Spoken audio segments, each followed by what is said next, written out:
परिचय। आज राम और विक्की खाने की मेज पर बैठकर रात के खाने का इंतजार कर रहे थे। राम ने विक्की से उसे जूस का बर्तन देने को कहा, लेकिन गलती से विक्की का हाथ कुछ बर्तनों पर लग गया, जिससे वे जमीन पर गिर गए। उनमें से कुछ बर्तन टूट गए और जबकि कुछ पहले की भांति ही रहे। तब विक्की ने राम से पूछा कि कांच के बर्तन क्यों टूट गए, जबकि स्टील के बर्तनों पर कोई प्रभाव नहीं पड़ा? ऐसा क्यों? राम ने उत्तर दिया कि ऐसा ठोसों के गुणों के कारण है। कांच भुरभुरा होता है, जबकि स्टील नहीं। प्रत्येक वस्तु के अपने स्वयं के यांत्रिक गुण होते हैं। छात्रों, तुम निश्चित रूप से इसके बारे में और अधिक जानना चाहोगे, तो आओ ठोसों के यांत्रिक गुणों के विषय में और चर्चा करते हैं। उद्देश्य। इस पाठ के अंत में आप निम्न करने में सक्षम हो जाएंगे। ठोसों की परिभाषा, प्रत्यास्थ पिंड एवं प्लास्टिक पिंड के विषय में जानना, ठोसों के प्रत्यास्थ व्यवहार को समझना, प्रतिबल तथा विकृति को परिभाषित करना, हुक के नियम को परिभाषित करना, प्रतिबल एवं विकृति वक्र का विश्लेषण करना, प्रत्यास्थता गुणांक, उपवासों अनुपात की गणना, द्रव्यों के प्रत्यास्थ व्यवहार के अनुप्रयोग। परिभाषा। ठोस वस्तु की वह स्थिति होती है जिसमें उसके परमाणु या अणु बलपूर्वक आपस में बंधे होते हैं ताकि वे अपना आकार एवं आयतन बनाए रखें। ठोसों को दो भागों में बांटा जा सकता है। क्रिस्टलीय ठोस, ये वो ठोस होते हैं जिनमें अणु या परमाणु नियमित स्वरूप में व्यवस्थित होते हैं। अक्रिस्टलीय ठोस, ये वो ठोस होते हैं जिनमें अणु या परमाणु अनियमित स्वरूप में व्यवस्थित होते हैं। इन ठोसों को ग्लासी ठोस भी कहा जाता है। प्रत्यास्थ पिंड एवं प्लास्टिक पिंड। कोई पिंड जो विरूपक बल को हटाने पर प्रत्यास्थ सीमा के भीतर अपनी प्रारंभिक आकृति एवं आकार को पुनः प्राप्त कर लेता है, प्रत्यास्थ पिंड कहलाता है। प्रत्यास्थता किसी वस्तु का वो गुण होता है जिसके कारण वो विरूपक बल को हटाने के बाद अपनी प्रारंभिक आकृति एवं आकार को पुनः प्राप्त कर लेता है। कोई पिंड जो विरूपक बल के हटाने के बाद अपनी प्रारंभिक आकृति एवं आकार को पुनः प्राप्त नहीं कर पाता, प्लास्टिक पिंड कहलाता है। ठोसों का प्रत्यास्थ व्यवहार। किसी ठोस में प्रत्येक परमाणु या अणु पास वाले परमाणुओं या अणुओं से घिरा होता है। जब किसी ठोस का विरूपण किया जाता है तो अंतर परमाणु दूरी में परिवर्तन के कारण परमाणु अपनी साम्यावस्था से हट जाते हैं। जब विरूपण बल को हटा दिया जाता है तो अंतर परमाणु बल उन्हें उनकी वास्तविक स्थिति की ओर वापस ले आते हैं। इस प्रकार पिंड अपनी प्रारंभिक आकृति एवं आकार को पुनः प्राप्त कर लेता है। प्रतिबल। जब बाह्य बल द्वारा पिंड का विरूपण किया जाता है तो एकांक क्षेत्रफल पर लगने वाले प्रत्यानयन बल को प्रतिबल कहते हैं। प्रतिबल बराबर प्रत्यानयन बल बटे क्षेत्रफल। प्रतिबल का एसआई मात्रक न्यूटन मीटर होता है। प्रतिबल दो प्रकार के होते हैं, अभिलंब प्रतिबल और तनन प्रतिबल। अभिलंब प्रतिबल, इसका आशय पिंड के पृष्ठ के लंबवत कार्य करने वाले प्रति इकाई क्षेत्रफल विरूपक बल से है।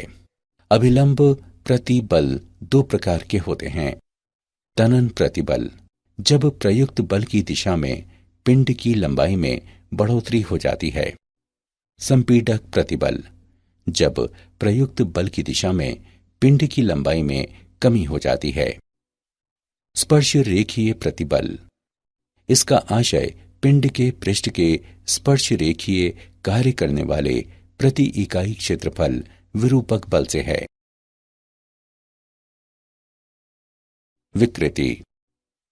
विकृति को पिंड के आयाम में परिवर्तन के पिंड के मूल आयाम से अनुपात के रूप में परिभाषित किया जाता है। इसकी इकाई व विमाएं नहीं होते। ये 3 प्रकार की होती है: अनुदैर्ध्य विकृति, आयतन विकृति तथा अपरूपण विकृति। अनुदैर्ध्य विकृति, इसे किसी विरूपक बल के प्रयुक्त किए जाने पर मूल लंबाई से लंबाई में बढ़ोतरी के अनुपात के रूप में परिभाषित किया जाता है। अनुदैर्ध्य विकृति बराबर डेल्टा एल बटे एल। आयतन विकृति, इसे किसी विरूपक बल के प्रयुक्त किए जाने पर मूल आयतन से आयतन में परिवर्तन के अनुपात के रूप में परिभाषित किया जाता है। आयतन विकृति बराबर माइनस डेल्टा वी बटे वी। अपरूपण विकृति, इसे उस कोण के रूप में परिभाषित किया जाता है एक स्पर्शरेखीय विरूपक बल प्रयुक्त करने पर जिसके माध्यम से आरंभ में नियत फलक के अभिलंबवत रेखा मुड़ती है। हुक का नियम। हुक के नियम के अनुसार प्रत्यास्थता की सीमा में प्रतिबल विकृति के अनुक्रमानुपाती होता है। प्रतिबल बराबर स्थिरांक गुणे विकृति। स्थिरांक बराबर प्रतिबल बटे विकृति, जहां यह स्थिरांक प्रत्यास्थता गुणांक कहलाता है। हुक का नियम एक आनुभविक नियम है जो अधिकांश सामग्रियों के लिए मान्य पाया जाता है। प्रतिबल विकृति वक्र। ऊर्ध्व लटके हुए एक तार पर विचार करें। जब तार को भार युक्त किया जाता है तो एक प्रतिबल विकसित होता है। लोड करने पर तार की लंबाई बढ़ जाती है और इसलिए विकृति उत्पन्न हो जाती है। वक्र से हम नोट करते हैं कि जब विकृति छोटी होती है तो प्रतिबल विकृति के समानुपाती होता है। ये ओपी क्षेत्र में है जहां हुक के नियम का पालन किया जाता है। बिंदु P आनुपातिकता की सीमा कहलाता है। PE क्षेत्र में प्रतिबल विकृति के समानुपाती नहीं होता, बल्कि तार अभी भी अपनी मूल लंबाई प्राप्त कर लेता है जब तार पर से लोड हटा लिया जाता है। अतः बिंदु E प्रत्यास्थता सीमा कहलाता है। O से E तक का क्षेत्र तार की सामग्री के प्रत्यास्थ व्यवहार को प्रदर्शित करता है। क्षेत्र EA में विकृति प्रतिबल की तुलना में काफी अधिक तेजी से बढ़ती है। इस क्षेत्र में तनन बल हटा लिए जाने के बाद भी तार अपनी मूल लंबाई पुनर्प्राप्त नहीं कर पाता। A से आगे प्रतिबल में एक छोटी बढ़ोतरी करने पर भी विकृति में बड़ी मात्रा में बढ़ोतरी होती है। बिंदु P से आगे तनन बल हटा लिए जाने पर भी विकृति बढ़ती रहती है और C पर तार टूट जाता है। E से C तक का क्षेत्र तार की धातु के प्लास्टिक व्यवहार को दर्शाता है। प्रत्यास्थता गुणांक। प्रतिबल तथा विकृति के अनुपात को प्रत्यास्थता गुणांक कहते हैं। प्रत्यास्थता गुणांक 3 प्रकार के होते हैं: यंग गुणांक, अपरूपक गुणांक और आयतन गुणांक। यंग के गुणांक को अभिलंब प्रतिबल के अनुदैर्ध्य विकृति से अनुपात के रूप में परिभाषित किया जाता है। इसे y द्वारा निरूपित किया जाता है। y बराबर अभिलंब प्रतिबल बटे अनुदैर्ध्य विकृति बराबर F गुणे L बटे A गुणे डेल्टा L, जहां F बराबर वाह्य अभिलंब बल, डेल्टा L बराबर लंबाई में परिवर्तन, L बराबर मूल लंबाई। अपरूपण प्रतिबल का संगत अपरूपण विकृति से अनुपात सामग्री का अपरूपण गुणांक कहलाता है और इसे G से निरूपित किया जाता है। G बराबर F बटे A गुणे थीटा। यह अवलोकित किया गया है कि अपरूपण गुणांक सामान्यतः यंग के गुणांक से कम होता है। आयतन गुणांक को जलीय प्रतिबल के आयतन विकृति से अनुपात के रूप में परिभाषित किया जाता है और इसे K से निरूपित किया जाता है। के बराबर अभिलंब प्रतिबल बटे आयतन विकृति। के बराबर एफ बटे ए बटे नेगेटिव डेल्टा वी बटे वी। आयतन गुणांक के व्युत्क्रम को संपीड्यता कहा जाता है। उदाहरण, चलिए प्रत्यास्थता गुणांक का एक उदाहरण देखते हैं। 7 सेंटीमीटर के एक रबर के घन की एक भुजा को स्थिर किया गया है, जबकि 200 केजी भार के बराबर एक स्पर्शरेखीय बल विपरीत फलक पर लगाया गया है। उत्पन्न अपरूपण विकृति तथा विकृत हुए फलक द्वारा तय की गई दूरी ज्ञात करें। रबर के लिए दिया गया दृढ़ता गुणांक 2 गुणे 10 की घात 7 डाइन प्रति सेंटीमीटर वर्ग है। आइए इसका हल देखें। दिए गए मान हैं L बराबर 7 सेंटीमीटर तथा F बराबर 200 किलोग्राम फोर्स। F के मान डाइन में परिवर्तित करने पर हम पाते हैं कि F बराबर 200 गुणे 1000 गुणे 981 डाइन, ईटा 2 गुणे 10 की घात 7 डाइन प्रति सेंटीमीटर वर्ग के रूप में व्यक्त है। हम जानते हैं कि घन के फलक का क्षेत्रफल A बराबर L वर्ग। L के मान उपरोक्त समीकरण में रखने पर हम पाते हैं कि A बराबर 7 गुणे 7 सेंटीमीटर वर्ग बराबर 49 सेंटीमीटर वर्ग। हम जानते हैं कि ईटा F बटे A थीटा के बराबर है। संगत मानों को रखते हुए हम थीटा के मान की गणना कर सकते हैं, जो बराबर 0.2 रेडियन है। अपरूपण विकृति डेल्टा L बटे L द्वारा व्यक्त है। डेल्टा L बराबर 7 गुणे 0.2 सेंटीमीटर है।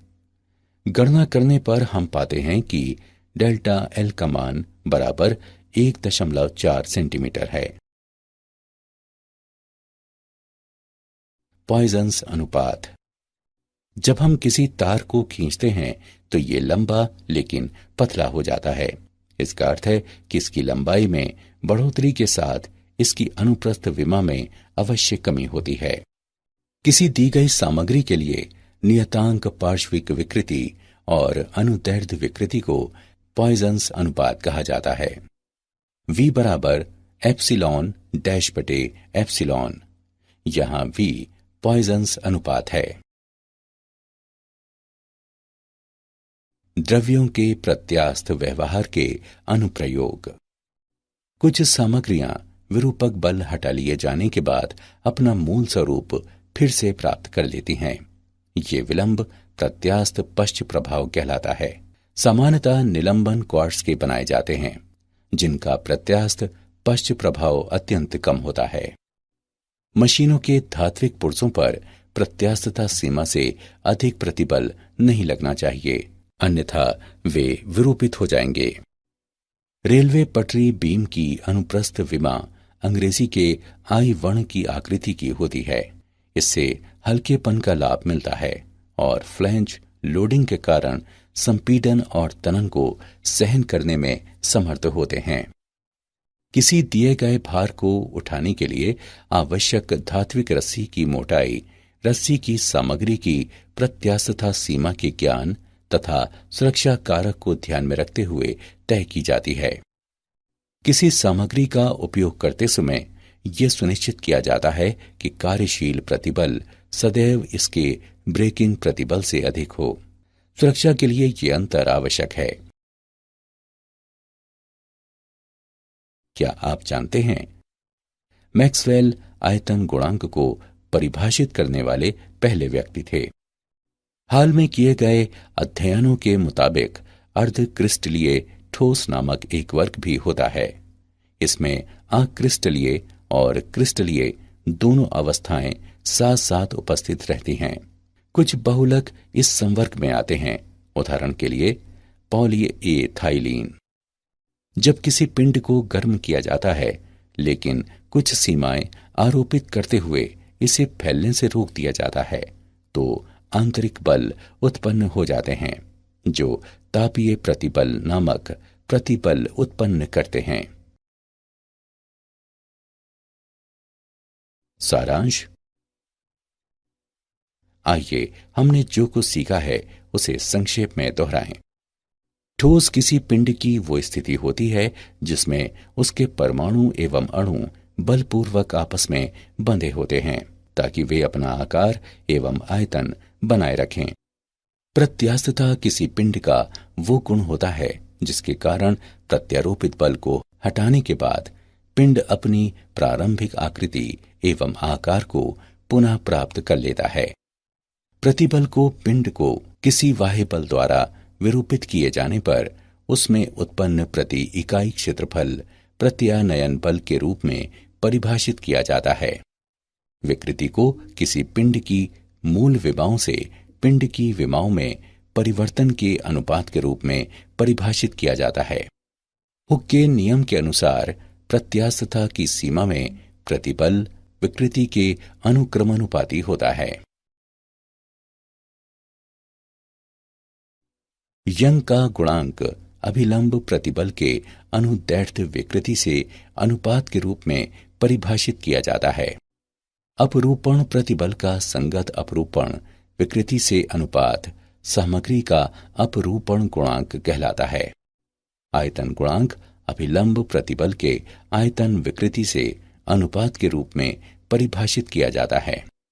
किसी दी गई सामग्री के लिए नियतांक पार्श्विक विकृति तथा अनुदैर्ध्य विकृति का अनुपात पॉइंसा अनुपात के रूप में